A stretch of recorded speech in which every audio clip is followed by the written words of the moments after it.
Hi Pico Brewers, Annie Johnson here. Today I'm going to show you how to use your modified immersion chiller to chill your wort. We've had a lot of questions on the forums on how to streamline this process, how to make it more efficient. So I'm going to show you how I do it here at PicoBrew. So here I have the immersion chiller, and on the forums you saw how to do it yourself, or if you buy one, it can be copper or stainless steel, and your temperature silicone tubing. And then you have on your hose clamped, beverage ball lock connector, and then the other end is open. So here I have a really great batch of porter I just brewed, and the alarm has sounded. I've silenced the alarm. So this is my chance now where I actually hook up the chiller, and I'm going to run some wort through it so I can sanitize it. So always be sure that after you use your chiller each time that you've rinsed it and it's blown dry. So it's feather light. So I just go ahead and set that on the counter, and I'm going to take off the inline hose in the back, but I want to leave the filter on. I can go ahead and detach that from the keg, and then I can just set this off to the side when I clean later.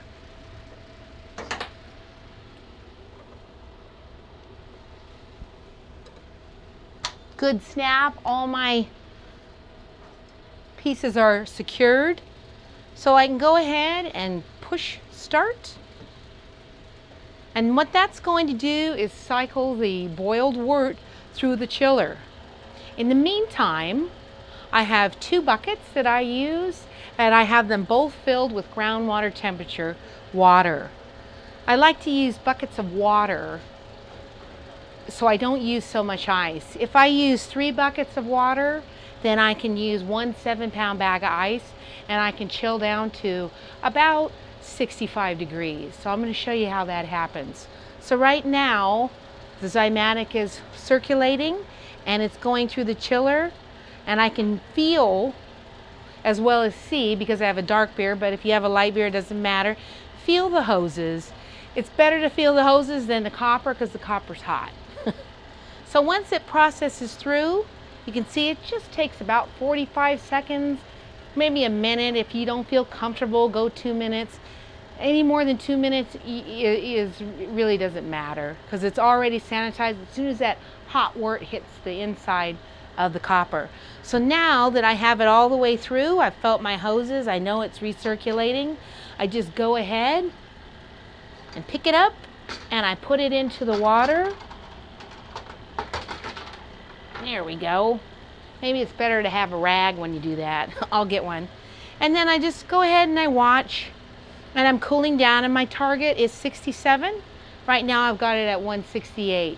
Occasionally, if you like to whirlpool the water, you can do that. But when it starts to get warm, and you'll feel it, then you go ahead, take out the chiller, and then use your second bucket of water. Okay, I've already exchanged it once, so I'm ready to go with my third bucket of groundwater temperature water. I have a rag this time because it's not, a rag is a good thing, or a kitchen towel. And then go ahead and whirlpool that, and then you can fill up the fourth bucket about 1/3 of the way with water, and then we'll put our chiller in it, and then we'll empty a 7-pound bag of ice. I have my chiller in my third bucket of groundwater temperature water, and now I have a bucket that has about 1/3 of the way or 1/4 of the way of just water. So I'm going to go ahead and pick up my chiller and deposit that into my bucket. And I'm going to take a 7-pound bag of ice and put it right down the center.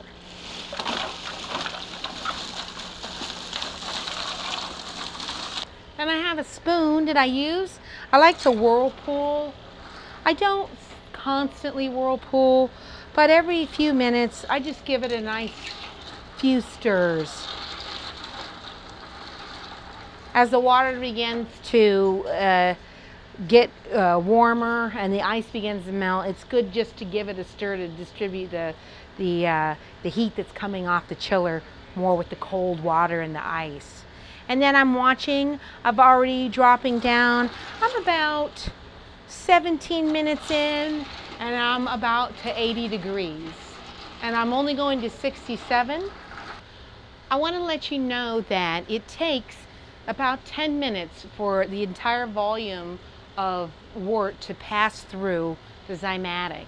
So when the desired temperature hits, the counter will start.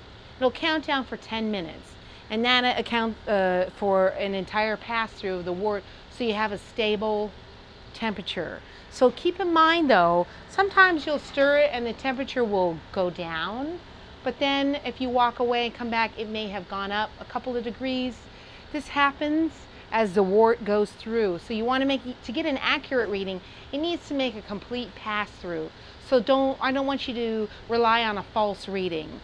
So that's why I tell you the process takes anywhere from 25 to 30 minutes. So you can see now we're at about 18 minutes and we're down into the mid 70s. The wort's chilled to 67. So now I'm going to go ahead and just show you how to push out the remaining wort that's in the wort chiller. You could disconnect it at this point, but it's quite a bit, and it's better to keep it. It's a good pint and a half or 2 pints, so you might as well. So the drain has completed 10 minutes. Keep in mind always, if you want to end something prematurely or go to the next step, you just push in the encoder and go through the steps, and you can either exit the brew or hit continue. I hit exit the brew. So I go ahead and we go to the main menu, and we're going to the help, and then I'm going to take off the chiller end, put it in my keg cleaning wand. Remember, they're universal, so it doesn't matter which one you pick up. I've got help, so I go ahead and push help. I'm going to get to circulate, and what this is going to do is both pumps are working, so it's going to push out the wort, run it through the machine, and deposit it in the keg. I know that this is happening because if I wanted to listen, I could hear it sucking up. And then also, because I have a dark beer, I can see it going through the tubes. It doesn't matter if you have a light beer, you'll see it. You can also look for it in your sample port throughway, and then you can see it. And I pretty much want to stop it when I just see nothing but foam pushing through. Then I know the process is complete. But the whole point is to empty the chiller. And this is the same way that you'll do it when you're cleaning it. You always want an empty chiller when you're storing it. So it's going through now. It's almost complete. I can see that it's completely empty out of the chiller. I'm getting just a little bit of foam, but that's okay.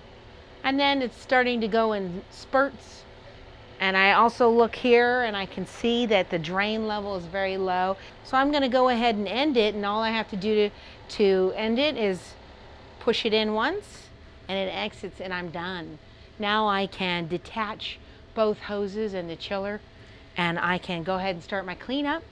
What I like to do at this point is just disconnect it, pitch my yeast, and put my fermenter to bed, and then go ahead and carry on with my cleaning. Thanks for watching.